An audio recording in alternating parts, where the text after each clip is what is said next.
Saddle up your horses.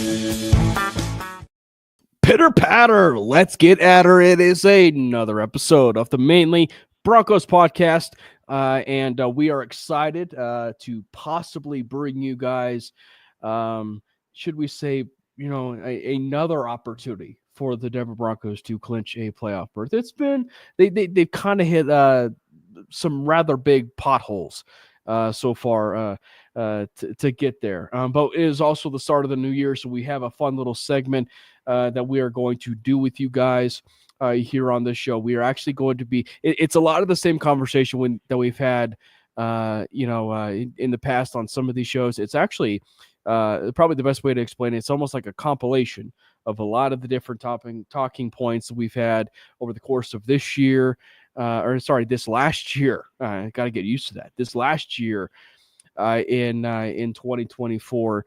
So it's a fun conversation.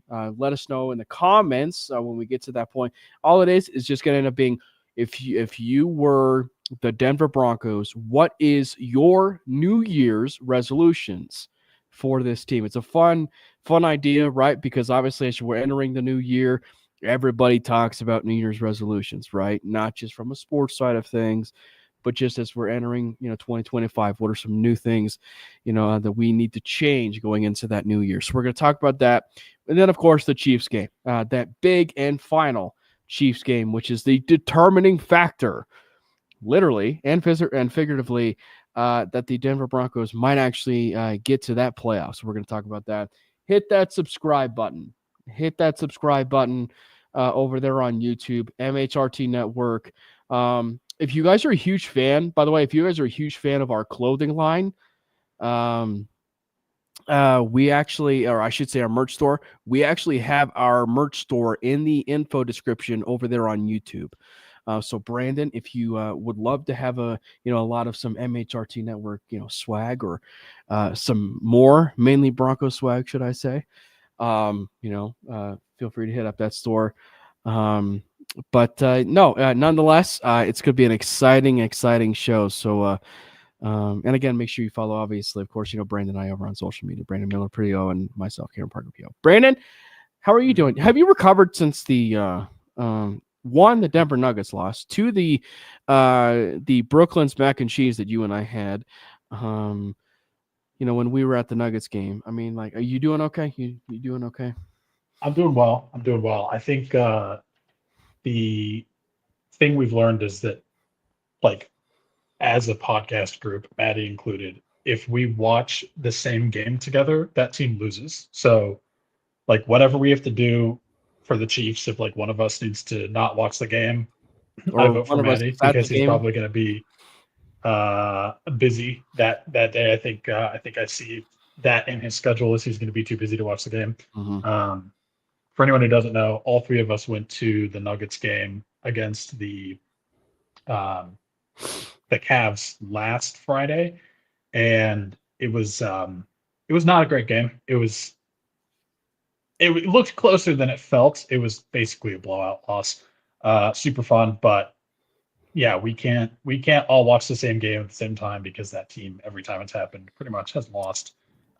So we need to break that streak for the final Broncos game because it's a win and end situation. So sorry, Matty, but you can't watch. And I was gonna say, Matty, we'll see if we can be able to get him in on tonight. He, like we said, he's got such a busy schedule. It's gonna be.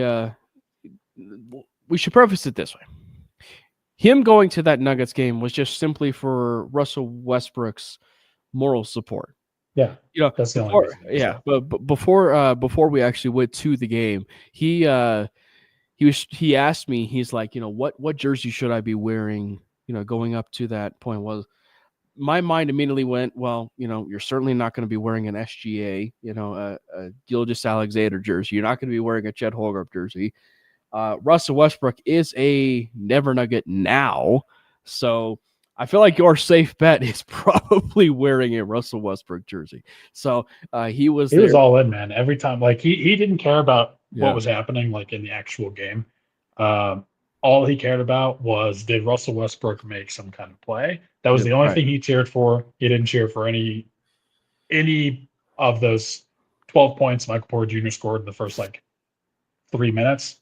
He didn't really cheer for Jokic getting another triple double. It was just, did Russell Westbrook get the ball? Did Russell Westbrook make a shot? Did Westbrook make an assist, make a block, whatever it was? Matty is his biggest fan. Yep. By the way, I did see it in the comments, and it is definitely appropriate to bring this up. That yes, our thoughts and prayers go out to those that would have been affected by everything that happened down there in New Orleans and on Bourbon Street. Really unfortunate situation. I was confirmed, I believe, today that it was a terrorist attack. Down there. They postponed the Sugar Bowl, I believe, between Notre Dame and Georgia to tomorrow at 2:00 in the afternoon Mountain Time. We'll probably do maybe some brief talk about maybe some college football stuff in terms of the playoff. But yeah, of course, our thoughts and prayers go out to those affected, and we'll get to some of those other comments. Of course, we had a tease, the should we say the New Year's resolution. So I see some of those comments we'll get to here as we have the conversation, and hopefully Brandon can figure out his screen as he flipped completely. I don't know what just happened. There we go. I didn't do anything. Did you flip your iPad? No, I had to flip it to get it to go back. That was weird. Clearly, as we could tell, Brandon's not iPad savvy. No, definitely not. We'll get to the college football playoffs, but yeah, I'm interested to get your take specifically, Kevin, maybe some people in the chat on their opinion on college football playoff bye weeks, because it's interesting. There's probably some pros and some cons to it. There's been a lot of cons on display today.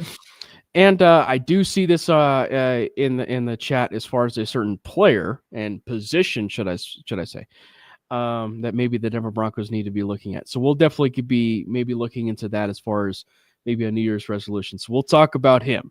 All I know is that anybody with the name Cam is a really good player. Absolutely, 100%. All right, so let's dive into this. What we're going to do is we're just going to do a whole overview of the last handful of weeks, and then probably throw some perspective into this, right? Because I feel like, it's really important, Brandon, to still throw some perspective into this as we gear up for Week 18 with the Kansas City Chiefs. It's probably the best way to attack this. So let's start first. Over the course of the handful of games, it seems like, and we can, mold them all together. But it seems like things are trending in the direction where, the offense really is doing a pretty good job in terms of really putting up a lot of points up on the board. Unfortunately, how are you doing, Graham? I just want to wish you a happy New Year's. Hope you've had a really good New Year's, man. And it's as always, it's really good to have you in the chat, Graham. So what up, Graham? But yeah, oh yes, definitely, Paul. How you doing, man? Always love your comments, of course, in the chat. So and I see you, Rodney. Thank you. We'll get to we'll kind of come back to a couple of these questions because specifically a couple of things that Rodney's brought up so far. Yes, I would love to discuss. So we'll definitely get into them. We see them. We appreciate you guys commenting. But we'll get to you. I feel like in terms of the last couple of games, the Chargers and the Bengals, it feels like it's a very nice is probably a pun intended, nice way of putting it, but it's like it goes to show you where this season has been for this team, and that is, they just cannot seem to put a full game together just yet. And I will say, from a perspective standpoint, the fact they're able to put an average well over, 20 points a game. I mean, what is it, 23, 24 points a game, and they still have yet to put a full game together, is progress in the right direction. They just cannot seem to put, 4 quarters together. That said, though, that Bengals game, I feel like it is a really smart way for me, at least, Brandon, to really put perspective into that. Because if you were to ask me between the Bengals game and the Kansas City Chiefs game, not to play too much spoiler or too much teaser for that game, I am far more confident going into this Chiefs game than I was the Bengals game. Because that Bengals game, going into that, the Bengals were a buzzsaw team at this current point in this season. They're the hottest team in the league. They're the hottest team in the NFL. You probably have the MVP of the National Football League if they do get into the into the playoffs. Will it actually matter because of the voters? I don't know. Probably. But like, I just think that, they were running into a very rough situation. If it was in Denver, you're probably talking about maybe a bit of a different situation from the Broncos side of things, maybe tipping it to their favor. But like it got doinked in their favor though still. But it was a very rough situation for sure. Go ahead. But going into that game, I fully expected that we would lose, which makes the fact that we could have won feel worse. But no, I definitely agree with you. And like, we'll get into New Year's resolutions, but just as a little bit of a preview, I can sum up my New Year's resolution for this team in one single word. And that's all I'm going to say so far. But definitely agree that they just can't put together 4 quarters right now. And we saw that in the past 2 weeks. We saw that with the Chargers. We saw an actual running game. We even saw that over the course of the entire year. Time. Absolutely. For like the first time this entire season, we saw what looked like an actual promising running game. It was amazing. That first drive was just chef's kiss by Sean Payton. Everything worked. We were able to run the ball. Chargers game, by the way. On the Chargers, whatever we wanted to do. And it just completely dissipated in the second half. But specifically the first quarter and the first drive, it just like was so... The momentum could not have gone more in our favor. And then similar to what happened when we played the Colts, where everything shifted in one play when Jonathan Taylor fumbles the ball out of the end zone and a 41-yard touchdown comes back, ball gets sent over to us. We had a very similar situation with a incredibly obscure rule that hasn't been used since that was weird. 80s? Yeah. 70s. It's almost like a penalty shot in the NHL. Penalty shot. It's literally the NFL's version of a penalty shot. Yeah. Crazy. Yeah. Wait, how you doing, Alex? Alex Smith, by the way, no relation to the quarterback, famously of yeah, that's right. As far as we know, of the Kansas City Chiefs, and the Washington Redskins at the time. But yeah, no, it was just it's one where.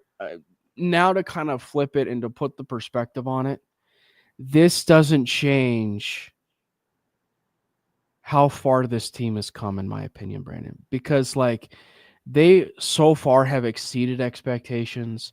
And it's pretty obvious from what you're seeing offensively. I mean, definitely they need to get some 4 quarters together, but I will tell you, if they're able to reach the ceiling of Bo Nix's potential, just kind of lead it off with that fourth quarter where he goes toe-to-toe with Joe Burrow, in at least up to that point, it seemed like it was a pretty rough game from, maybe somewhat of the defensive side of things, even though they were a massive bend but not break defense up until around that fourth quarter. But if that is a glimpse of the ceiling that we're going to be getting from Bo Nix, sign me up, because like he went toe to toe with Joe Burrow in the fourth quarter. Sadly, we didn't get a chance to take advantage because Sean surprisingly decided not to go for 2, thus sending us to overtime. We'll talk about that, of course. But like, that, I think, gave us a glimpse, Brandon, like, that gave us a big glimpse, I felt like, to probably what the ceiling is going to probably be for Bo. And if we're starting to see that, at the early stages of week 18 versus week 1, things are starting to kind of trend in a little bit more positive direction from the quarterback side of things, heading into 2025. Absolutely. I mean, like this year, as much as we want to celebrate the potential for getting into the playoffs and also berate this team for shooting themselves in the foot at every possible opportunity to prevent them from potentially getting into the playoffs, which has not happened yet, and we'll talk about it. Like they have already, probably pretty wide margin, I would say, uh, gotten to the point where like you can call this season a success. They've already surpassed expectations. Even for the And better. as fans, and as fans, like we obviously always want more, and that's never enough. And we're like still find ways to be disappointed in what we're seeing out of this team, even though it's markedly better than we've seen in recent memory. And still with a rookie quarterback leading the way, like to get to even 9 wins with the lack of talent in certain positions and just lack of efficiency in certain aspects of football, is a testament to like what we've been able to accomplish this season with Bo and with Sean, even though there's wrinkles. Like Sean Payton could have called a better game in a lot of situations, specifically against the Bengals, which we'll talk about. Bo could have played better, as well, but just to see a rookie play like this, like it just gives you like it's exactly what you'd want to see. Like you're going to have the ups and downs, but if you could build what you want out of a rookie quarterback in his first year in a lab, obviously you're going to choose like, yeah, I'll take the ups and downs, but give me more ups than downs, right? And like I'm not saying that Bo has went out there and played to the level of like a historic Justin Herbert, Dak Prescott level rookie year, because those are historic for a reason, right? Like that's not He does the have 30 expectation. he does have 30 total touchdowns at this point, but you're not. He does, but it's not like I just feel like the product that you get out of those two quarterbacks. The whole point that I'm making here is that was the exception, not the rule. Like you can't go into Even CJ Stroud this year expecting that. She just had another good example of that, expecting that. And for what you thought you were going to get, like we've already surpassed expectations. So even if we don't get into the playoffs, even if we somehow lose against presumably the Chiefs backups, this is still a successful season. Like I think that's important to note, but there are things that obviously we can improve upon. That's what the offseason is for. This team is trending in the right direction. What you saw from Bo against the Bengals did look very promising. He had, if for anyone who somehow had the fortitude and foresight to start Marvin Mims in their fantasy football championships, good for you. Congrats on your title. Because he just was on another level in terms of that connection with Bo. But he definitely played well. There were obviously some things that you want to see get cleaned up. He did throw that interception, which that happens. He's a rookie. Like mistakes are going to occur regardless. The biggest thing that I think you just want to see, specifically in year two, is if Troy Franklin is going kind of connection there that gets established. Yeah. Yeah. Can you hear me okay? Yeah, I can. Screen's black a little bit, but I definitely can hear you. Yeah, don't know what has happened. But I mean, that's been something that's missed. That connection's been off all year. I think I might have to refresh my stream. There we go. But yeah, I mean, again, he had a good game. Could have been better, sure, but he's still a rookie, and like, it's a net positive. Yeah. Well, and I think that the biggest thing that we can probably say if you're going to be talking about positives and the negatives of recapping, what has been the last handful of weeks, you know, um, I'm far more confident in the offense now than I am the defense. Like, it just is what it is. Uh, the last 4 games, it has been a big problem right now. I mean, they are getting gashed, and Yeah. I we should preface this by saying that Riley Moss, I'm giving him the benefit of the doubt that he's recovering from his MCL injury. It's his first game back since that. So I'm giving him a bit of the benefit of the doubt, and he was going up against, T. Higgins, which for probably a lot of teams, you're probably talking about a wide receiver one. So I'm not going to be very harsh in saying, that Riley Moss, in the sense of like, let's bring in, some cornerback, to help necessarily.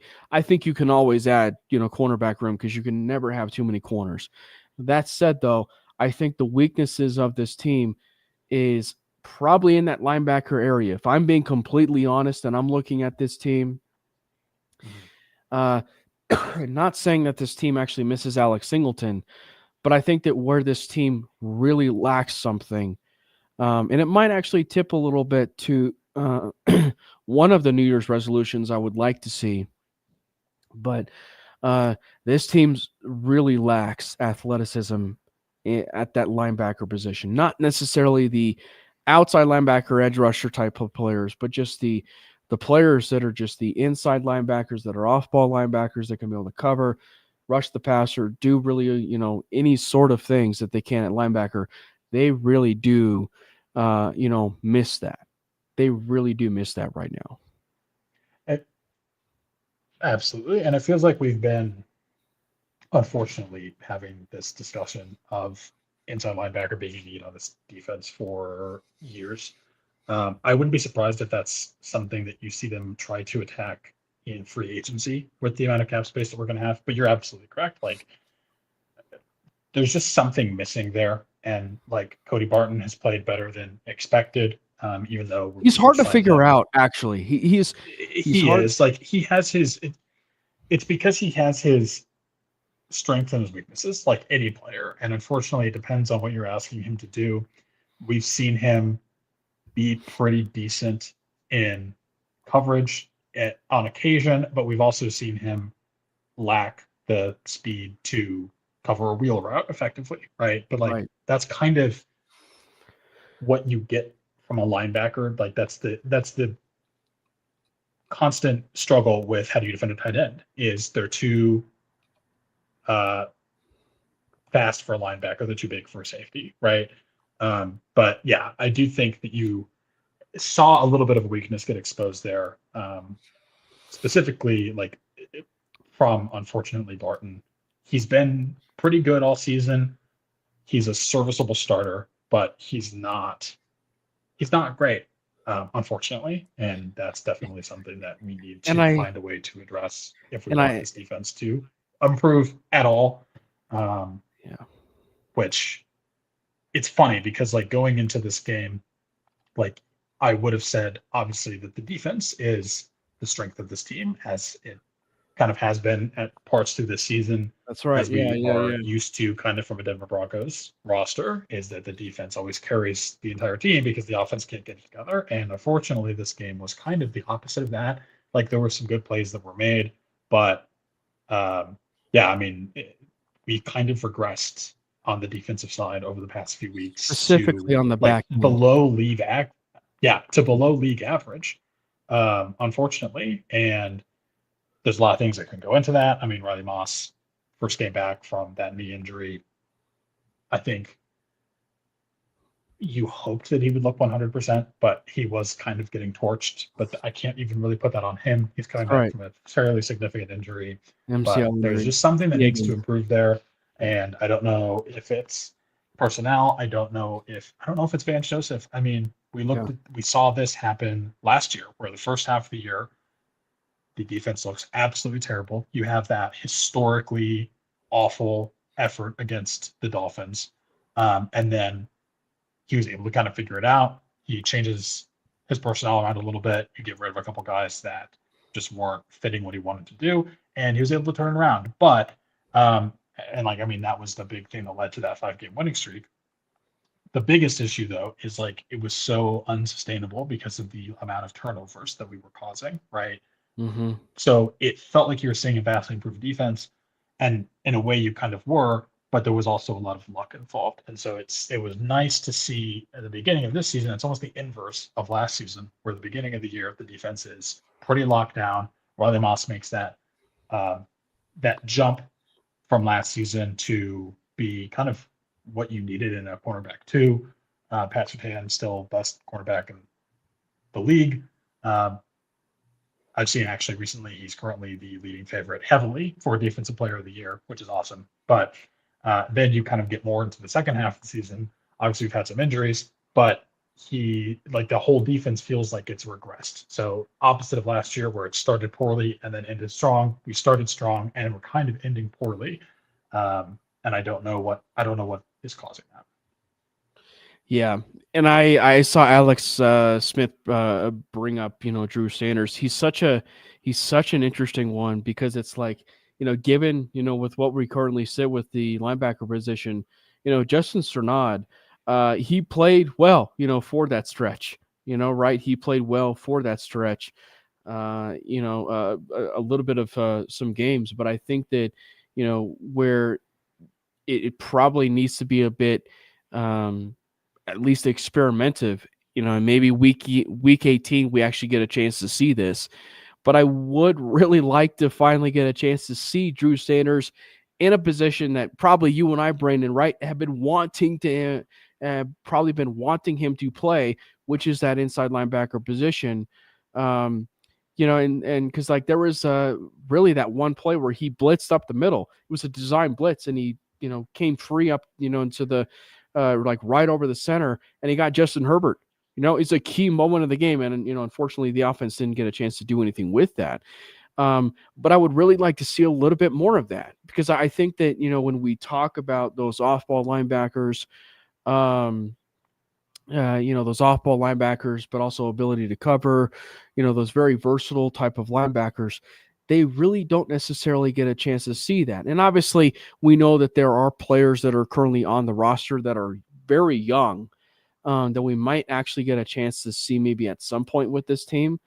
And of course, I'm referencing two players in particular, and that would be Drew Sanders and Lavelle Bailey. And so maybe next year we're having this conversation where, Lavelle Bailey, is that type of answer next year. Or sorry, next season. I gotta train my brain, with this whole idea. This is 2025, literally on on January 1st. But so I think that maybe week 18 we see maybe a bump a little bit, maybe in what we're seeing with Drew Sanders. But I've got to think that given how stubborn this team has been from some of the things that I don't envision a lot of that changing. I think one area where, it's been a bit of a problem and problematic, if you will, over the course of these four games or so. And I mean, admittedly, there were probably a few games here and there even before that. But I think that the safety position from the PJ Locke side has been a bit of a mixed bag. Bit of a mixed bag where he takes a bit of some pretty rough angles. He also allows some pretty big plays there on the back end. So I think that I would not be surprised if the Broncos decided to look for a little bit of an upgrade there. Maybe another little teaser as far as a New Year's resolution for this team. Is going your New forward. Year's resolution named Devon Holland? Maybe. But I also don't hate the idea of having PJ Locke here, next year. It's just there needs to be more. You know what I mean? Like there needs to be more of a bit of an aggressive style, if you will, for this defense. But also, with that aggressiveness, playing a bit more disciplined and understanding, your responsibilities. and gap integrity, if you will. So I just think that they just have got to, be a little bit more disciplined than they have been. And that's clearly showing, over the course of the last 4 games. I mean, what has been the statistic? They're giving up almost 500 total yards, something like that, or close to 500 total yards, over the course It of pretty much started from the Browns game moving forward. basically, yes. But nonetheless, to talk a little bit positively, I don't think, and this that's about Drew Sanders.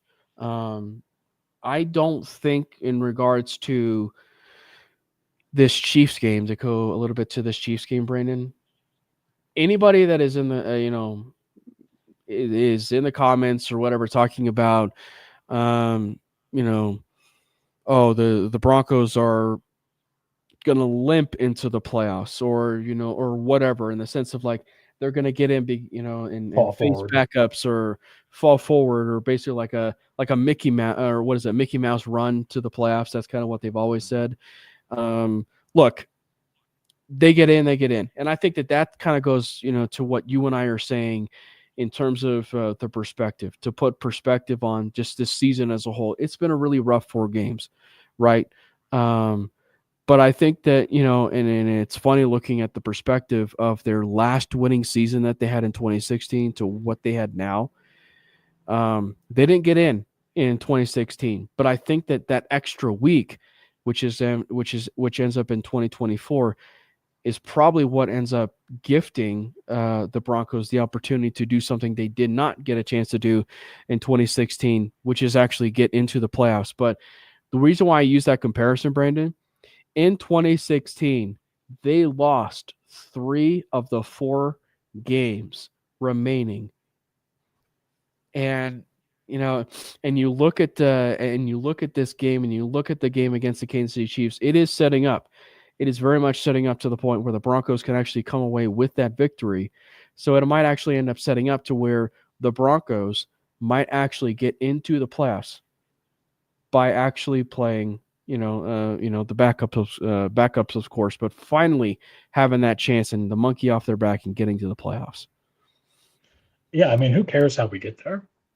We can't choose the schedule. We can't choose what players that team plays against us. And yes, like this would be falling forward, backing into the playoffs, whatever you want to call it, if we do beat the Chiefs, who are expected to rest their starters. But you never know. I just want to, I just think this team, this fan base deserves to, be able to enjoy their team in a playoff game. I don't think anyone expects us to win a playoff game, especially the way we get in now. We'd be the 7th seed. We'd probably play Buffalo in Buffalo. I don't even have to spell out that that's not going to happen. We're not going to beat Buffalo. But I just like being in the playoffs, even if it's a one and done, even if it's an incredibly non-competitive game. I miss me with all the people that are like, oh, I'd rather see Joe Burrow. Sure, that's fine, but I want to see my team. I'm a Broncos fan. Yeah. I don't care about watching Joe Burrow play the Bills. I want this team to be in the playoffs for the first time in almost a decade. So I think that I don't care how we get there. I don't even care if we win a single game in the playoffs. I don't even care if we look competitive. I just want to see progress. If we actually look competitive, even though I've already seen, we do look competitive, I've already seen that progress. Yeah. And at the end of the day, would I be happy with this season if we don't get into the playoffs? Sure.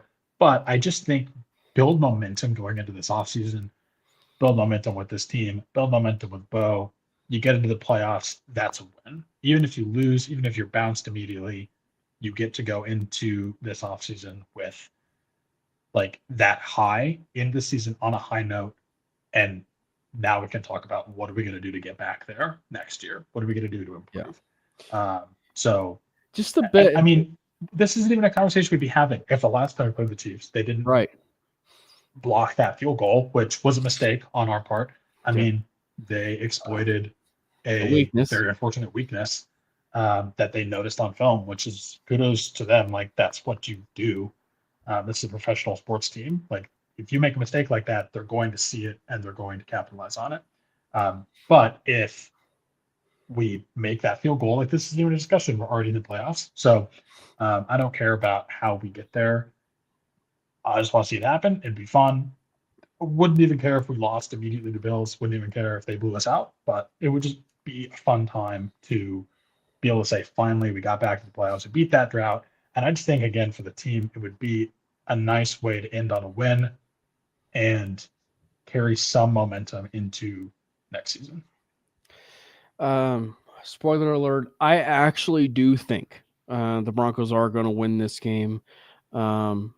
I just think that, you know, there's a lot of factors going into this game. I think that the Broncos, so for right now, for right now, the expectation, at least for my part, is that Patrick Mahomes is going to be out. By the way, that was confirmed today. Patrick Mahomes will sit, for this game. You will get Carson Wentz for this game.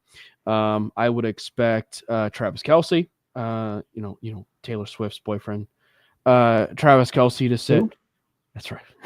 Oh. Yeah. The person that Taylor Swift is dating? Yeah. I didn't know who that was. That's right. Travis Kelce to sit. As I said, Mahomes. I do expect Chris Jones to sit. It sounded like Isaiah Pacheco was limited or didn't practice today. I think he was limited. Trent McDuffie. I would be surprised if he plays. Trent McDuffie, I've heard, might actually not play. So he's in essence ducking Cortland Sutton after the last matchup that they just had in Arrowhead. Where it gets a bit interesting, Brandon, and I want to know your thoughts, and I want to know the chat's thoughts about this, but I'd be kind of curious to find out, what you do at wide receiver. Like DeAndre Hopkins, as we all know, is getting up there in age, right? But it certainly would be, worthwhile, at least having a reliable wide receiver out there. So what do? Do you roll out? Obviously, you probably would have Hopkins and Worthy active, I would imagine. But how long are you going to play? And, are we going to be getting to the point where by the end of the game, we're talking about more reps for, Hollywood Brown, which if you're looking at probably the one wide receiver who probably needs the most reps out of anybody, given, the fact he's back from or elevated from IR, that's going to end up being Hollywood Brown. Your screen went black, by the way. Brandon. No, it looks like we lost him there for a little bit. So yeah, just let me know in your comments, what you guys feel. We'll get Brandon here back in just a little bit. Oh, he looks like he just he popped in there. Yeah, your screen went black there for a little bit. You still here? Brandon, you still here? That's weird. Okay. The entirety of StreamYard just decided to lose all the permissions I gave it to my headphones and my microphone. Oh, lovely. Fun. I could not hear what you were saying. I was talking about the wide receiver room in particular. That's where it gets interesting for this game, because it's a game where you might actually start with DeAndre Hopkins, right? You might actually start with DeAndre Hopkins, and then from there, you have Xavier Worthy, Sky Moore, kind of turn himself to be a little bit, into a dude a little bit. And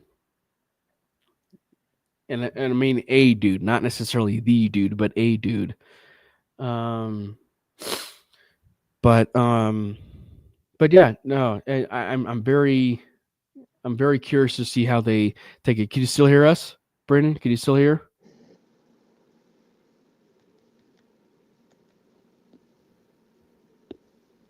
Yeah, looks like Brandon's having a bit of some technical issues. By the way, he's on his iPad. He's not playing Fruit Ninja while on the stream of mainly Broncos. So like he's actually on stream. It's not also like I gave him permissions to not talk. Yeah, I agree with you, Biggie. Because it's like, I don't, and Brandon alluded to this a bit earlier, but it's like, I don't care who they put out in front of us, because it goes to the schedule thing, right? And Brandon mentioned that. It's like you play who is on your schedule, right? And if you're able to get a victory, at the end of the day, at the end of the day, if they get that victory, they get that victory. And frankly, it's actually going to be up to the Broncos if they lose this game. It's more of an indictment on them than it is the actual Kansas City Chiefs, because they're basically gifting, maybe not to use it too harshly, but they're gifting you the opportunity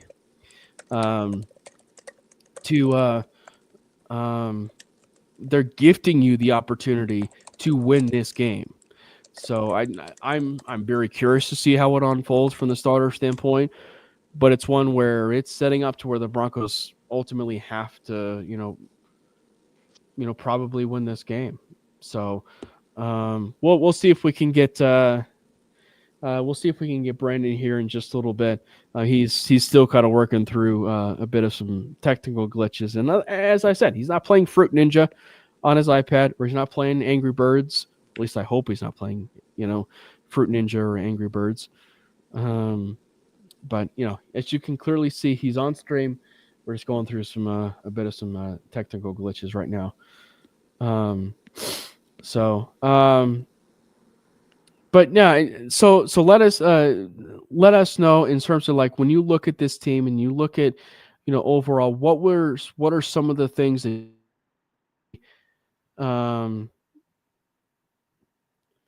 what are some things that you want to see from this, going forward into this game? Do you actually feel like the Denver Broncos, let me know in the chat, do you actually feel like the Broncos win?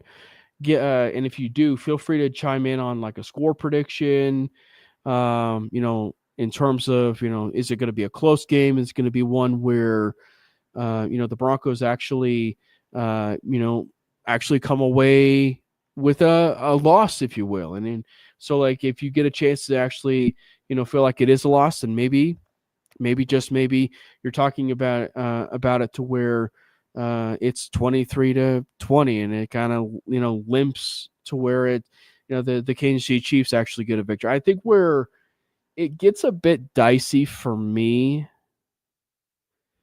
where it gets a bit dicey for me from the Broncos side of things, is like they can't fall asleep, in the sense of Carson Wentz is certainly a shell of what he once was with the Philadelphia Eagles in terms of being what probably should have been an MVP candidate, and then Nick Foles obviously winning the Super Bowl.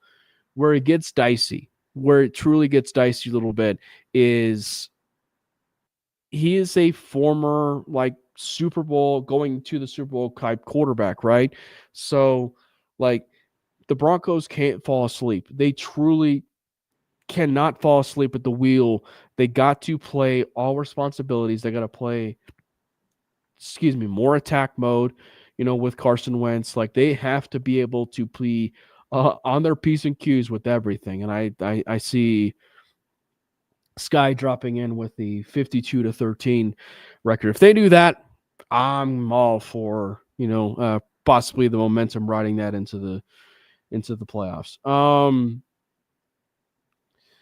Biggie, you might have hopped in late. We're gonna get to this question here, maybe into this New Year's resolution talk, in terms of, what are the New Year's resolutions here in just a little bit. We're talking about the Kansas City Chiefs here, but yeah, nonetheless, we're going to talk about what are your New Year's resolutions for this Denver Broncos team, heading into 2025, which obviously this is, January 1st.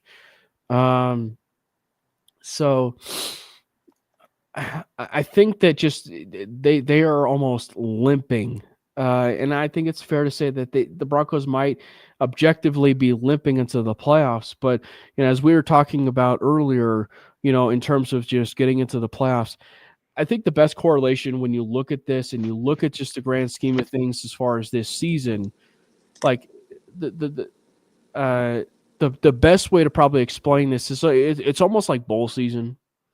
And obviously, college football has got like endless amounts of, teams,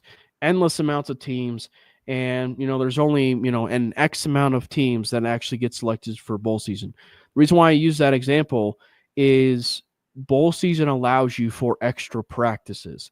So it is so imperative if it gets to that point where the Broncos can actually get into the playoffs, because they're afforded an extra week of practice that nobody else, in terms of, a handful of teams, are afforded that opportunity for.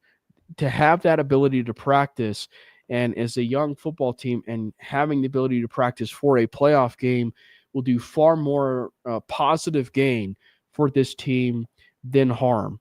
So I think that, and I just think that going forward, like, this team has got to be able to try and, but put its stamp in, get to the playoffs. And if they're able to do that, then that's incredible. If they're not, it still is that positive season, as we've been alluding to, Brandon and I.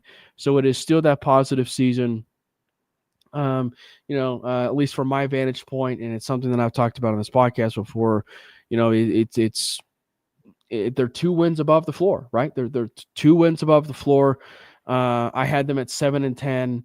The ceiling was 10-7, so they're already a win, a 1 win less, before they hit the ceiling that I had for this team. So it's definitely been a fun, it's definitely been a fun season. When you correlate it to where we were last season to where we are now, I think it's pretty obvious. It's pretty obvious if you ask the bettors. If it's pretty obvious if you ask, really anybody, that this team has just surpassed expectations from week 1 to week 18. All right. I feel like now is a good time to get a chance to talk about those New Year's resolutions, and we'll get a chance to jump into the chat with some of those comments. And talk about, what are some New Year's resolutions. The New Year's resolutions, I feel like, we always talk about it from a season of growth, right? It's a season of growth from, January 1st to December 31st as we embark now on 2026. So New Year's resolutions, where can we go from here? Obviously, this weekend is still going to be qualifying for the 2024 to 2025 season. But the 2025 season, which will be the 2025 to 2025 sixth season, what are your guys' New Year's resolutions? So let's go forward and drop a little bit as far as some of those New Year's resolutions that were dropped in here. So Paul Schaefer dropped in and said, quitting on the run, in terms of one of those resolutions. It's a great one. It is certainly a great one. They got to be able to commit to a running game, and they've also have to have a running back that they can be able to rely on and be that running back one. You know what I mean? Like, they have to be able to rely on that type of running back who can be that type of player going forward. And Rodney Garcia here, just a little bit above that, mentioned, let's find a running back that could break 100 yards. Honestly, I saw the statistic, in the chat earlier where, to where the Broncos, have, had a 100-yard rusher. I honestly don't think Denver Broncos have had a 100-yard rusher at all this year. Like, I really don't. I think Jaleel McLaughlin has been close. And I think if you're probably looking at it from the season, I think he's probably your hot hand going into this Kansas City Chiefs game. But he's been close. Like, he's been really, really close. You go to the Chargers game, you go to the Bengals game, he has been undoubtedly your hot hand, right? He has been undoubtedly your hot hand going into this game.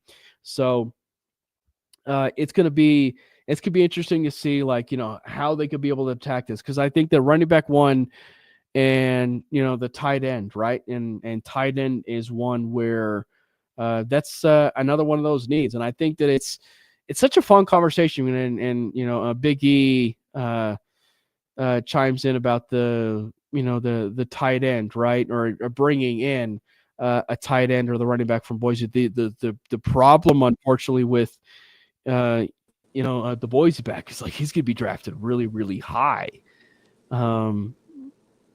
You still able to hear us, Braden? So we're still able to have some technical glitches with Brandon here, but yes, Loveland or Warren. And I think that if you were to ask my preference, like, I feel like I probably would lean a little bit more to Tyler Warren than than Loveland. I won't be upset with either. I certainly won't be upset with either. I just think that Warren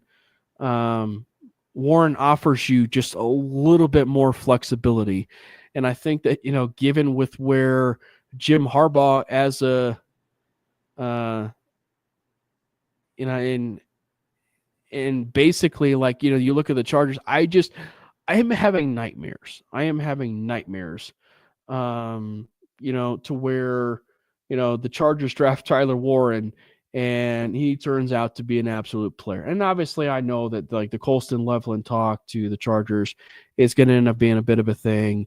So I do think that there definitely will be a bit of some talk. But yeah, no, we're just going through a little bit of some technical glitches. I kind of trust him to kind of work through some of the stuff here. So I'm also trying to kind of go through some of your guys' comments as well. So it's going to be he's a big boy, right? Like, he's a big boy. He can figure it out. Yeah, so it looks like Sky brings in and mentions, Jaleel, running back one, Estime as a power back. No more Javonte this weekend. I want to ask you guys a question. So as we're having this conversation about running back a little bit briefly, how would you feel about this scenario? And I said this on 5280 last night, that instead of going out and getting a running back in this class, how would you feel if they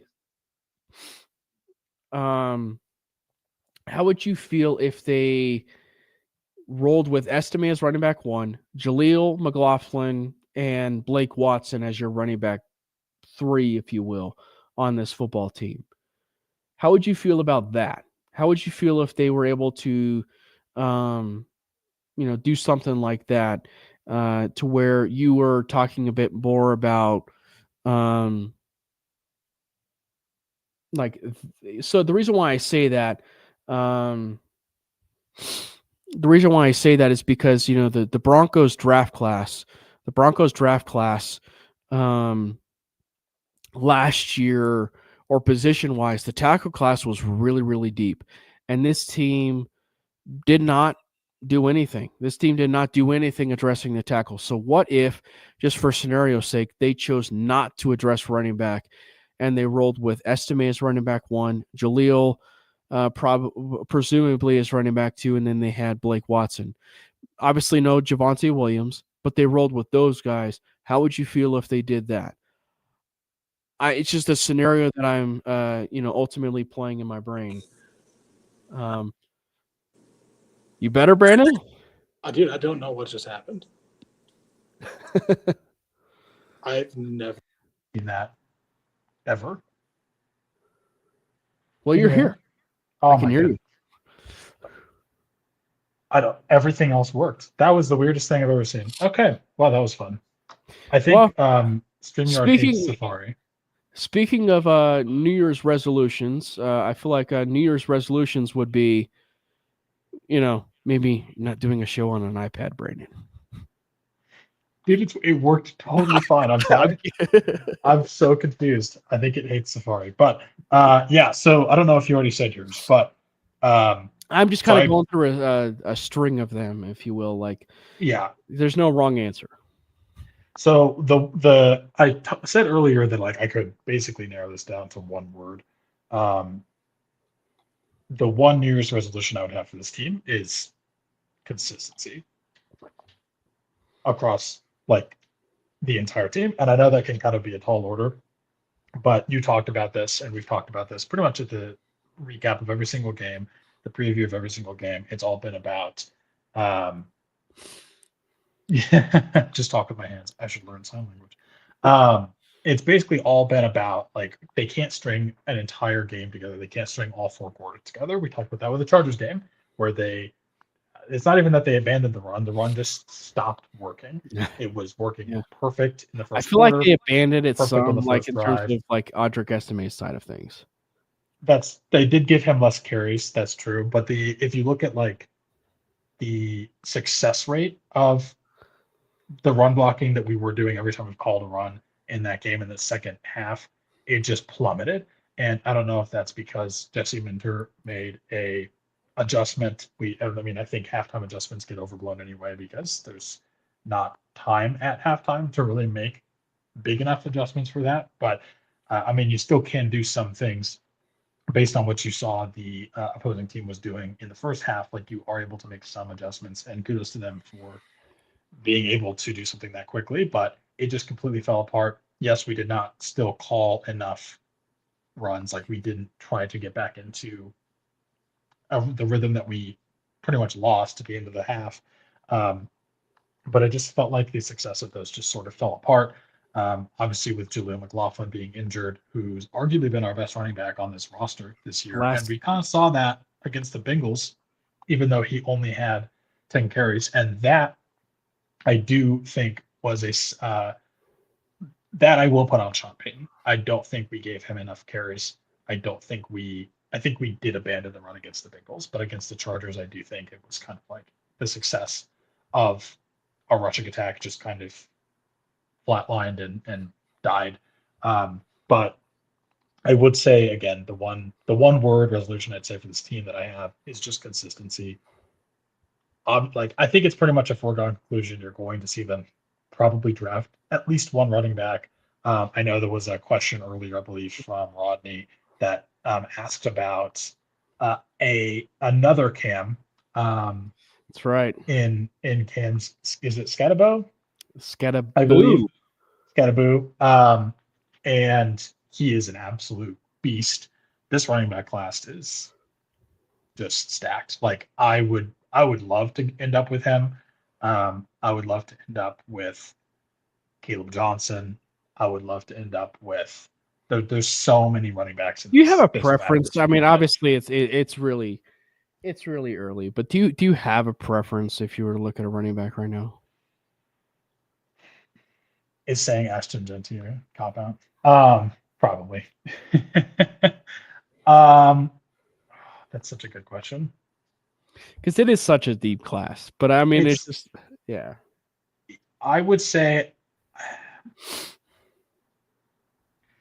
my preference is going to be heavily weighted on where can we actually draft this specific player, because so you're wanting like the he firm might go draft. Well, the reason I say this, he could very easily go in round one, and I would probably not take him personally in round one, although I'm not saying he's not a first round player. But my current favorite that I would love to get is probably Omarion Hampton from UNC. Okay. He's just, in terms of, if you look at this running back class that is incredibly talented, obviously Genti is a revelation. Like he is the true generational running back that you don't see.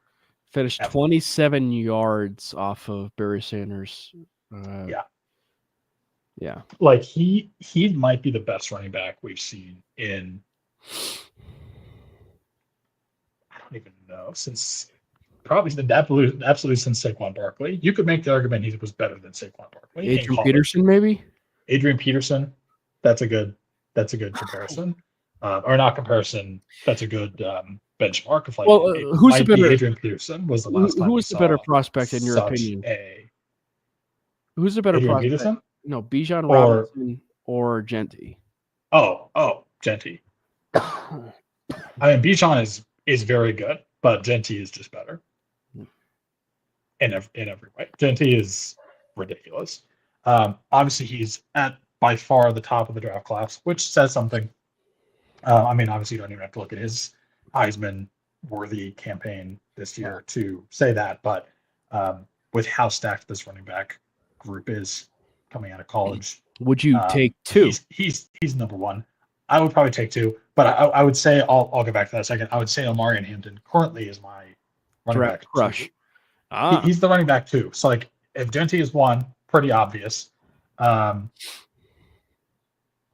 would say Hampton is two, which, again, in a class that's this loaded, is a feat in and of itself.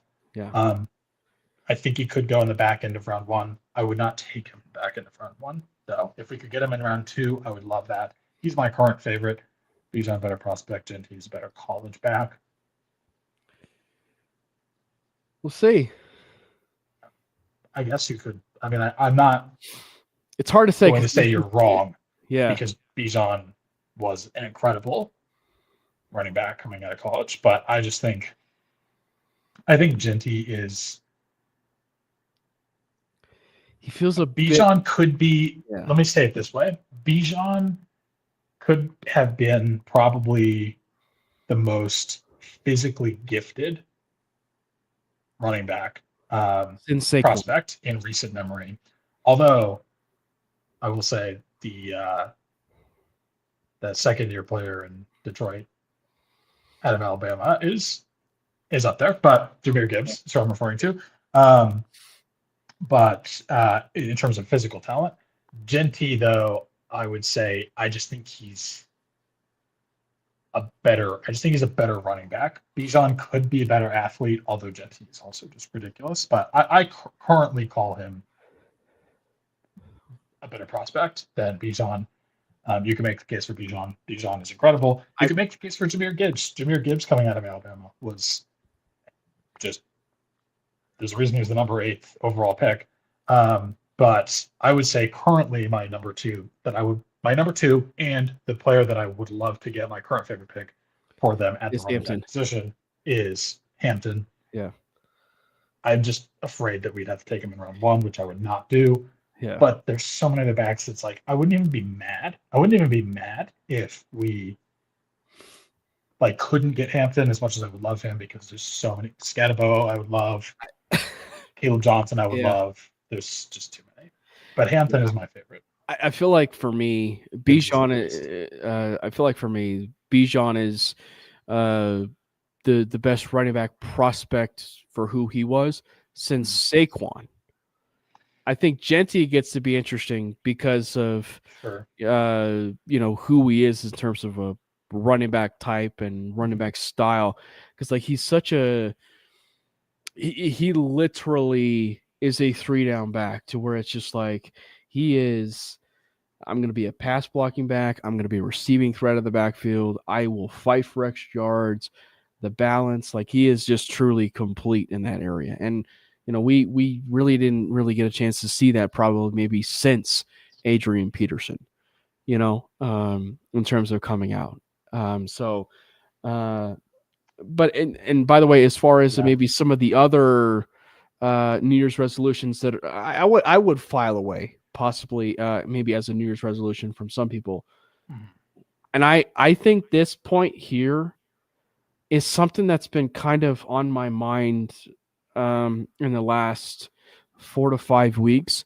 I'm fine with rolling with Luke Wattenberg next year, Brandon. And actually, I think you and I had this conversation. I think it was actually at the Nuggets game, or when we had dinner with Matty at Brooklyn's. But it's like I'm fine rolling with Luke Wattenberg, but you're great in terms of run blocking. You're meh in terms of pass blocking. And I'm talking about Alex Forsythe there. Wattenberg, you're great at pass blocking, terrible at run blocking, you know? So it's just a very, you mold them together, you got a phenomenal center. So it's just I would not be the least bit surprised if they found a bit more of a complete center. I would not be surprised. I would not be surprised if they maybe try to address that position in free agency. I also wonder, going into the offseason, is Zach Strief going to look at those two players and basically find or try to decide which one of these two guys is more moldable, I guess is the term I'm going to use. And what I mean by that is which one can I improve the most this offseason? Is he able to, he being Strief, coach up one of these guys to fix whatever their weakness is? I mean, they're both young players. They're both still able to improve, still able to learn. It wouldn't surprise me if they go that direction. But I mean, we do have quite a bit of cap space that we're going to have. And I still think dead money. Going after a veteran would not surprise me. It's the only thing gives me pause is we've already invested so much money into this offensive line. Yeah. I don't know if they want to invest more. I mean, it depends on how much is the cap truly a lie. I mean, even though we're going to have just an insane amount of space, no dead money from the Russ deal. Cash. Cash is king. Yeah. You can use incentives. You can use signing bonuses. You can spread money out. You can restructure things. There's ways to manipulate the cap, and we have by far the most just raw cash in the sport.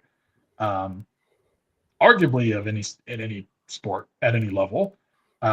So it wouldn't surprise me. It wouldn't surprise me terribly. It would surprise me a little bit just because it's they really want to go all in on this offensive line. They're going to invest even more money there, which I don't think is a bad move. I really don't think. I think offensive line is similar to cornerback. You can't have too many corners. Offensive line, you can't have too much depth. The Eagles kind of proved that for years. They just continued to take tackles and offensive linemen in the first round, even though they had a great offensive line. And that's what kept them having an amazing offensive line for as long as they did. And they still have a great one. It wouldn't surprise me if we went after a veteran, but it also wouldn't surprise me if one of these two guys is our starting center next year. And it's just whoever between Forsythe and Wattenberg, whoever Strief feels he's able to improve, or just maybe working with them both, having an open competition, whichever one shows the most improvement over the offseason.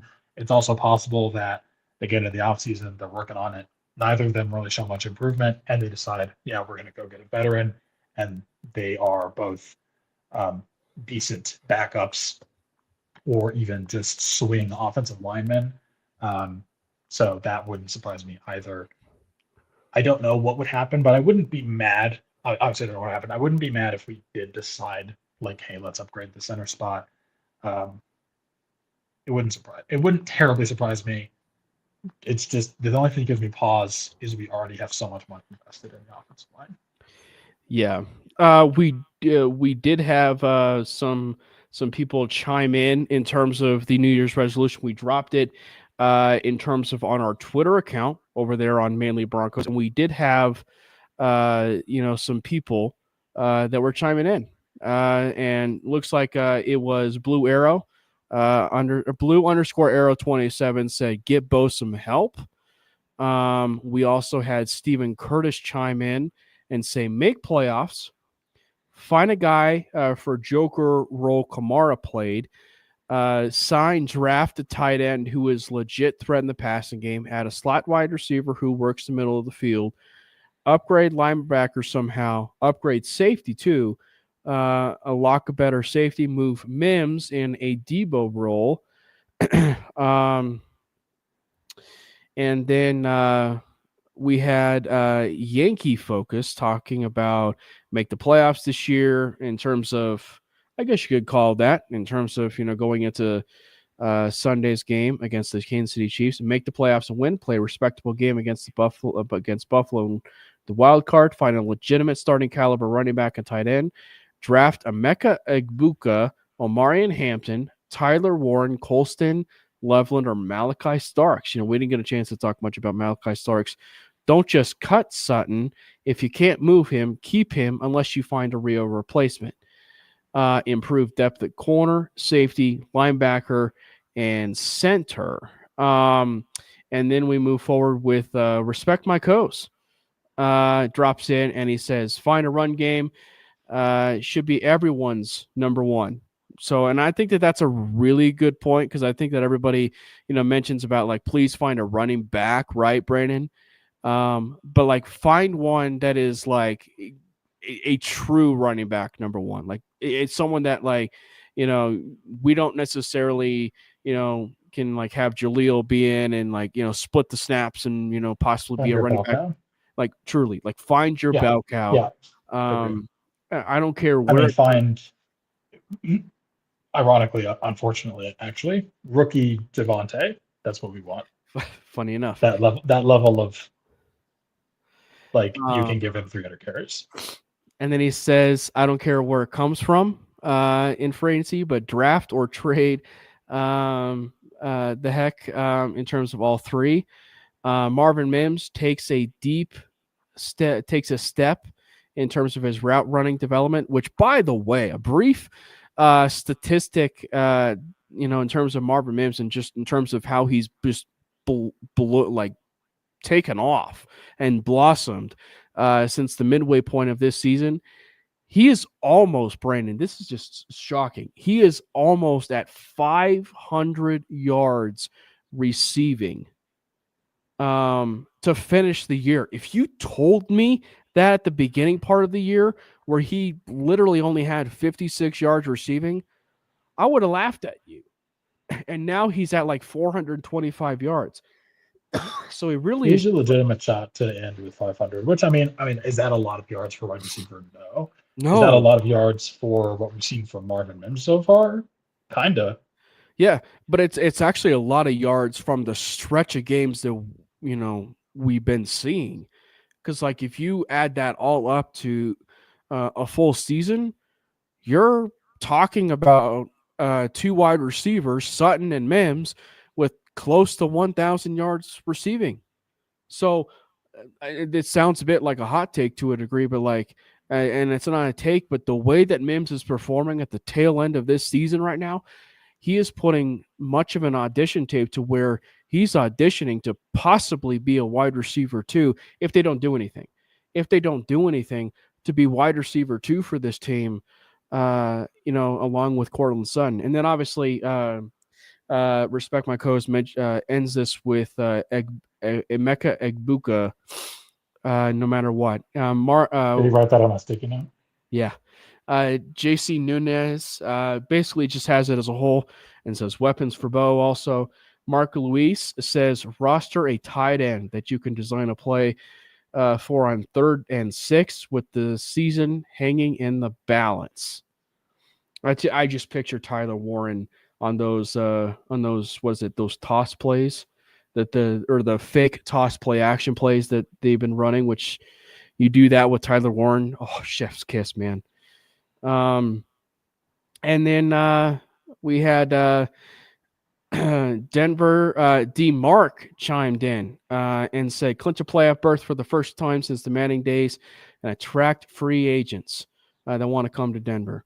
Caden Staub from Predominantly Orange mentions need a running back to create an actual running game that can benefit that passing game. Jaleel was really good, but he can't do it alone.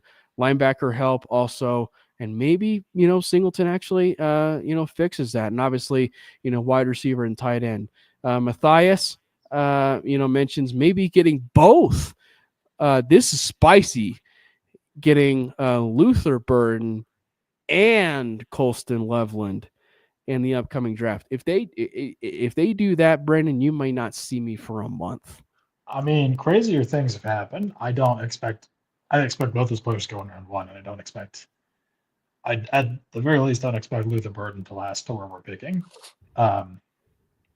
But you never know. I mean, every year crazy things happen, especially in round one of the draft, where who know? I mean, no one thought Michael Penix Jr. was going to go 8th overall to the Falcons, right? I mean, every year there's just it never, ever, ever goes according to what you're expecting. I mean, a buddy of mine and I feel like I've talked about this before, have this fun game every year that we kind of have as a tradition at this point, where we both make a mock of the first round. We pretty much have the deadline goes right up until the first team's on the clock, and see who gets closer. And I think the most picks we've gotten right, with like all of the news reporting, everything we have that we possibly can going into literally like seconds before the draft starts. I think the best we've ever done is like 7 picks we've gotten correct. And we do trades. I mean, obviously, like, trades throw a wrench into everything. But my biggest point of this is like, you never know what's going to happen. People fall all the time. That's right. Do I think that we're going to get both those players? No, but that would be an insane duo. That would be crazy. It would be the offensive equivalent, I feel like. Not well, I shouldn't say that, because the Texans did it in the top 5, and you know they was drafting Will Anderson and drafting CJ Stroud. But I feel like it would almost be like, but I feel like it would almost be like the offensive equivalent of of that sort of thing. You know, you get Luther Burden, and then you get Colston Level, which, by the way, there's a lot of scenarios there. One, you better pray that he's not a Los Angeles Charger. That's one. And two, you better hope that he's available for you to where you are that aggressive to where you could actually pull that off. And then obviously 3, please make sure in that type of situation, Tyler Warren is not a Los Angeles Charger also. Yeah, I mean, I don't know if the Chargers are going to draft high enough to get either of those guys, or even potentially any of those guys, but that would be full nightmare scenario. I mean, obviously you already have the Harbaugh connection, so that's kind of scary. But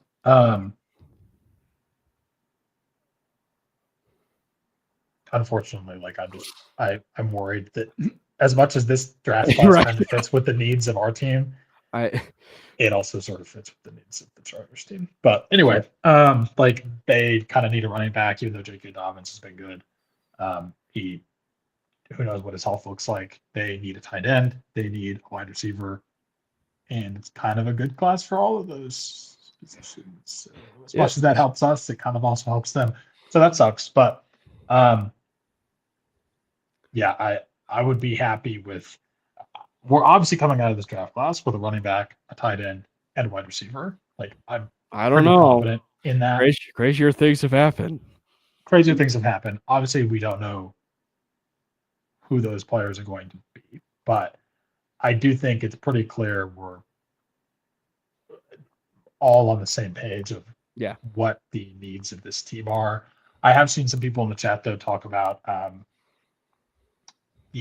much like safety is kind of a need as well, which I agree. Yeah.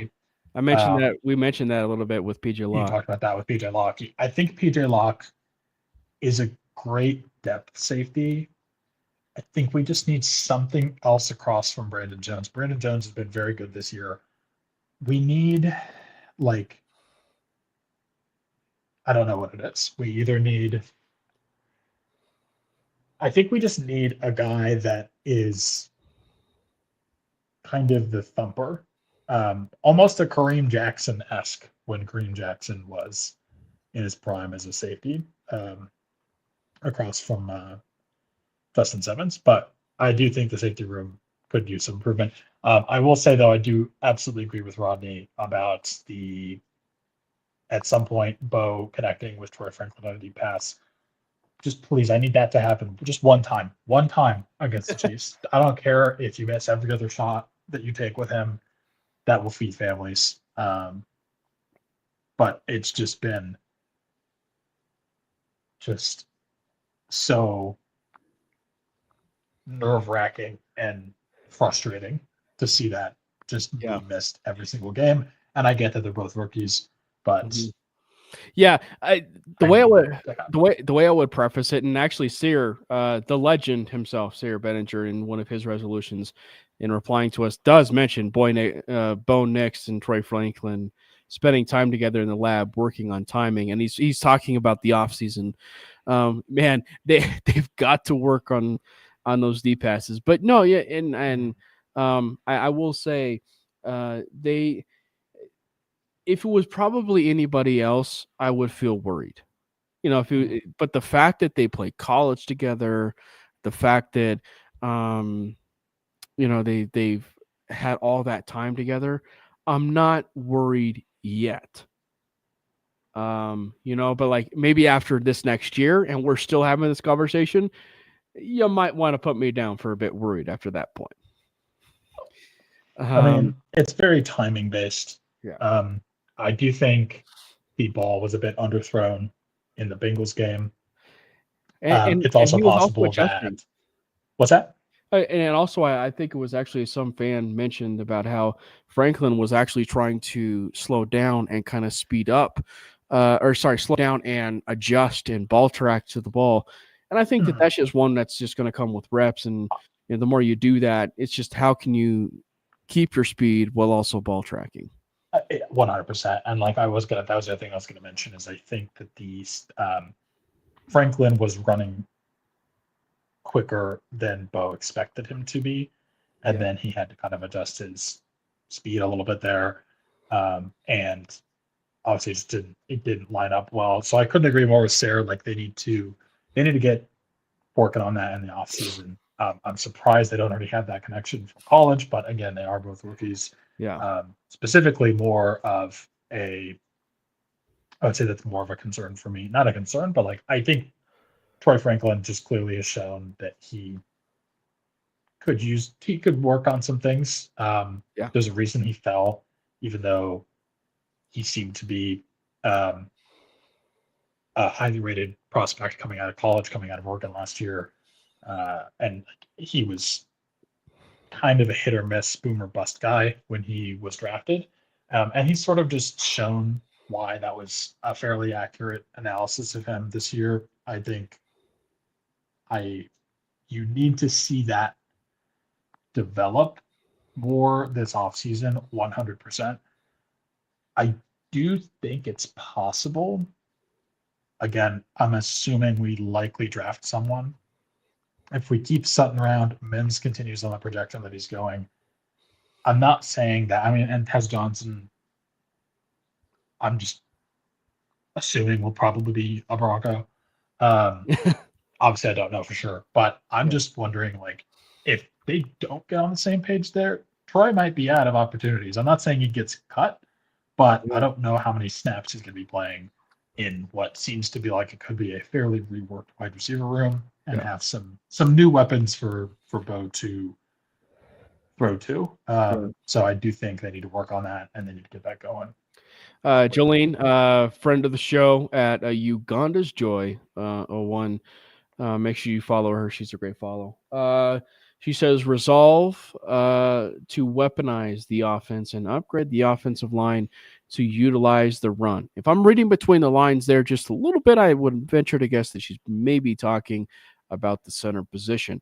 And then Jordan Lopez, the very famous Jordan Lopez, says get Sutton a real wide receiver one.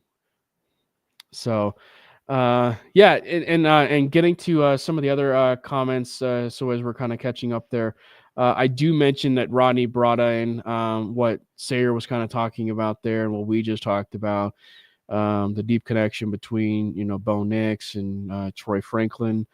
I saw a comment in here from Moose River Hummer that I thought was really interesting, and that was. Yeah, resolve to ensure that full continuity is across the board from coaches. We've been spending a lot of time in terms of the offensive line, inside linebacker, and obviously drafting a key running back. But his comment about like resolving to ensure full continuity across all coaches, I feel like is one that is Like, it's important. Like, it is really important. That needs to be driven home just a little bit more. So, in terms of the perspective, it's been rough the last 4 games, as we mentioned, Brandon, right? Where the defense has been pretty awful, allowing, almost close to 500 yards a game in the last 4 games, right? But when you look at the season as a whole, Vance Joseph's defense has, clearly shown the growth from his first year with Peyton to his second year with Sean Payton. So from a continuity side of things, it's vital that the Broncos can continue that and really keep that type of continuity if they absolutely can. You look at, and this is usually when we start speculating about like Vance Joseph maybe getting a head coaching gig. I think it's one where we can probably guess he's not going to end up getting a head coaching gig, based on how we're seeing things unfold. Would I be shocked? No. But my really fun example here is something that we've mentioned, probably numerous times on not just this show, but just any other show. And that is, look at the Kansas City Chiefs, for example, right, Brandon? You have Andy Reid and Steve Spagnuolo, who probably could be a head coach, right? Who probably could be a head coach for, a handful of teams, but he chooses not to. He's with Andy Reid because he really loves the role that he's doing with the Chiefs. So Vance Joseph could be the Spags to Sean Payton. It could be. I don't know if I think the head coach openings you're going to see arise this offseason. I don't know if Vance Joseph is necessarily a fit with any of them. I don't think he's going to be taking a head coaching job. Like, I think he's going to be able to stay on as our defensive coordinator. I don't know. Now that's not to say that he shocks us all and wants to stay as a defensive coordinator. Like, it's possible that he is. That's right. Wanting to go back to being a head coach. If he gets an opportunity, he's going to pursue that. Maybe he doesn't want to. Maybe he wants to stay a defensive coordinator. Maybe his first stint as the Broncos head coach and how that went was enough to kind of cool him down a little bit there, and he wants to remain a position coach either for the rest of his career or at least for a bit longer before making that jump. But I don't know. I can't obviously speak to his preferences there, but I just, something tells me, based on the openings that are expected to be available, I don't know that he's going to be. He's not on the short list of the hot names at this time, I don't think, in terms of like who people are going to be going after for those openings that come up. I mean, the biggest one, Bears, obviously, they're probably going to be going for an offensive guy. Ben Johnson's going to get a lot of calls. Don't know if that's necessarily the best opening in general, but right. Jets, obviously. The Jets, obviously, that's a complete dumpster fire. I don't think anyone wants to go there. Yeah. Giants, don't know. They haven't fired That's another Dable weird yet. one. Yeah. That's just, what's that? They haven't fired Dable yet either. They haven't fired Dable yet, but I wouldn't be surprised if they do. Yeah. He's kind of one of those, like, I don't know if he's going to be around. But Zach Taylor was certainly on the hot seat, but you can probably squelch those rumors. Taylor is probably going to be back. Doug, they fired Doug Peterson, didn't they? Doug Peterson, yeah, but I don't know that who would want that job. Like, that seems like that job, the Jets job, kind of seemed like, if you're desperate, if you really want to be a head coach, if you're looking to be looking for any opportunity to cut your teeth, get that experience, maybe. But I don't know if that would appeal to Vance. Again, I don't know personally. I could be totally wrong. I just don't really see the openings that are going to be happening. I don't see him fitting with any of them. They're either going to be looking for an offensive guy. I mean, even the Patriots, like, is John Mayo back? That's right. I don't know. I mean, Drake May looks good. Maybe they want to go after an offensive. You would think. Head coach. Yeah. Ben Johnson might Wanna feel go that's there. more appealing than dealing with McCaskey's in Chicago. But I don't know. All this to say, I don't think there's going to be a position that opens up that Vance would fit with, but I could be wrong. I think he's going to be back. I think we're going to be able to retain him, but I do agree. I think keeping continuity there as much as you can is a good thing. And that kind of goes across the board with this coaching staff. Right. But I also don't think there's going to be much, if any, turnover there. Yeah. Funny enough, before I get to Big E's question here, funny enough, there's actually one person on the staff that I'm actually curious to see the way things have actually unfolded now in the last 4 weeks now, that I'm actually interested to find out what his intentions are. And that, funny enough, is Jim Leonard. Because, Jim Leonard is coming from the college ranks, and there's probably going to be a handful, more than a handful of, college football openings if they've not been, filled already. Right. And, I don't think that he would be ready just yet, for, an NFL head coaching gig. But will a team come calling? Will a team come calling for him as defensive coordinator? That is certainly something to watch. Like, he was a hot commodity before he joined the Broncos, as a defensive coordinator, but more importantly, like as a college potential head coach. So that's one where I'm kind of like, what's the current standing there with Jim Leonard? Is he's probably the only one where I'm like, is he going to be back here next year? I don't know. That's a good question. Yeah, that is the biggest question mark, I would say, on this this staff as a whole right now is, does Jim Leonard feel the desire to go back to college football? Obviously, I don't know. But that wouldn't surprise me. I do think, he made the leap to the NFL for a reason. I don't know what the reason was. It's possible that Sean recruited him and told him, because he came on pretty much around the time when last year, when Vance was not having a great year with this defense. This defense was absolutely atrocious. And you and I both speculated that him being hired could have been as like an almost de facto defensive coordinator role of like, hey, Right. Vance is our technical DC, but we're probably going to fire him. So do you want us to hire you as defensive backs coach, and then you'll slot in as our defensive coordinator?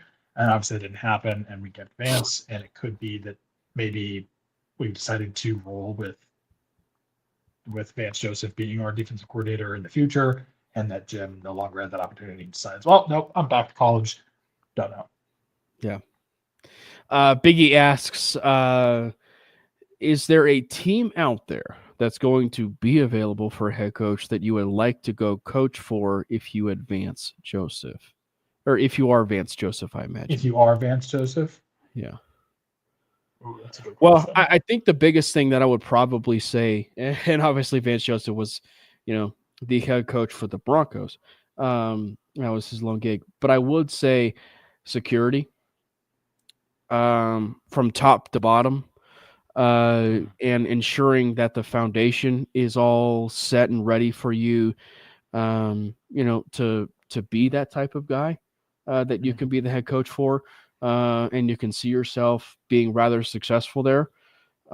So I would think that, the Patriots maybe, and funny enough, in any areas where, there's a quarterback, right? I think that would be, places where I would want to have really hot on my radar.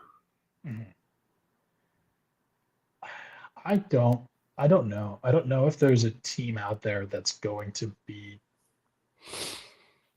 super appealing, to be honest. I mean, the Patriots, It is limited. maybe, but they're coming off of like Gerard Mayo, who would likely, again, they're probably going to go for an offensive guy with Drake May. One name we didn't bring up is the Raiders. Obviously, it's in division. I don't Yeah, the Even one then, it's not appealing. It's not appealing. especially AP too. Like they just had an Mhm. interim defensive mind They did. in Pierce, so I would venture to guess they're not going to get. Of all of the position, like all of the even somewhat attractive openings are likely going after an offensive guy because they all Mhm. have young and or rookie quarterbacks. Um, I don't even know if there is one, to be honest, that I would say, hey, this is the fit. I mean, the only one that I could think of, maybe the Cowboys, if that becomes available. Obviously, Dak is going to be back. That entire roster, though, seems to have kind of an issue with construction in the sense that like Yeah. Jerry Jones doesn't want to pay anyone, and then when Yeah. he does pay them, he drastically overpays them, and they don't really have a lot of depth outside the specific top positions that you already know about, like Micah Parsons and CeeDee Lamb. That one's a maybe, but then it's also like you have to work with Jerry Jones, which is not appealing. I don't know if there is one. As it stands now, with what's available and what's expected to come available, I would not say that there is one. Yeah. Jaguars is just Jaguars, Jets, horrible situations. Bears, Patriots, likely looking for offensive guys. Giants, if that happens, also kind of a horrible situation. There just really aren't that many Yeah, and I think that's why I say good positions available. and I think that's why I say it's a bit limited. Yeah. You know, like if you're Vance, say you would have to have like on one hand the amount of teams that you would want to be interested in as a head coach. Mhm. So, but you know, who knows? Saints too. Yeah, also Saints. Oh yeah, not great. definitely. So, and you would probably, I would assume, venture to guess that the Jets and Raiders specifically are wanting to probably go for a vet head coach, but I don't think that they, from the Jets side of things, I don't think they would want maybe a Vance Joseph there with the Jets, and we probably would venture to guess he doesn't want to go individually, there. So, I would say the one that I don't expect to become available based on what's happened with this team currently. If for whatever reason Todd Bowles is out with the Bucks, maybe. Yeah. That's a it's a scare. It's an interesting one, but I sleeper, wouldn't. but Yeah. I doubt it. Yeah. Yeah. So I mean, I think we've pretty much hit everything. Thank you to everybody that has been in the chat. It was a very lively discussion. We are hoping to do another episode here with you guys. By the way, as far as a programming note for mainly, I will obviously be at the game. So it might be just a bit later since I'll be at the game. That said, I am still planning, Brandon, and I think we talked about this, to where we will do a special postseason episode where it's vibes. I mean, like we're gonna bring a lot of people in, and we're gonna just talk about what has been these 8 years. These 8 years of suck for the Denver Broncos. We're gonna talk about that, them clinching the postseason berth. Hopefully, it gets to that point. But also, sadly, it is the if situation. So if the Denver Broncos do not beat the Kansas City Chiefs, there will be no episode. But if they do beat the Kansas City Chiefs, we'll get an episode ready if we can. And then we'll make sure that we can line up all sorts of guests for you in terms of whether it's Bronco fans, some podcast members that are willing to join, maybe even people that are at the game currently or were at the game currently. It should be a lot of fun. So make sure you stay tuned for that. But nonetheless, we'll be back next week on Wednesday for a show with you guys. Same time, same back channel. Yes, Brandon? Apologies for the technical difficulties, but since I wasn't able to actually give my prediction, I do also think that we win this game. Like, is it tight or is it honestly depends on who all gets rested for the Chiefs. give a prediction, Brandon? I don't know. If like Chris Jones is not playing, if I don't know if that happens. I'm gonna say we win by more than a touchdown. Okay. All right. I don't know if I gave my prediction, and if I did, and if I'm changing my prediction, I'm sorry. But I do think that they win. And I will say 23-13. Oh, wow. Okay. Yeah. I think we're currently 9-point favorites, 8-point favorites. Which So, is nuts. Clearly, Vegas knows that they're not going to be playing stars. Right. But also, of all the things that they were wrong about, that we will clearly, have a shot of, Buffalo Trace with, and that is them saying that the Broncos were going to get 5 wins. So, cheers to that. Make sure you follow Brandon over there on X and Twitter. We won't be playing any Fruit Ninja or Angry Birds on his iPad. Maybe he will. But make sure you follow him there. He is on private. He's protecting himself from those Brandon Miller mentions. He's an NBA basketball player. Still happens when I don't know how. Yeah. But anyway, hit him over there on X, Twitter, at Brandon Miller PO. Myself at Cameron Parker PO. You can also follow Matty. He was not here tonight. He was having a New Year's Day date night with the wifey.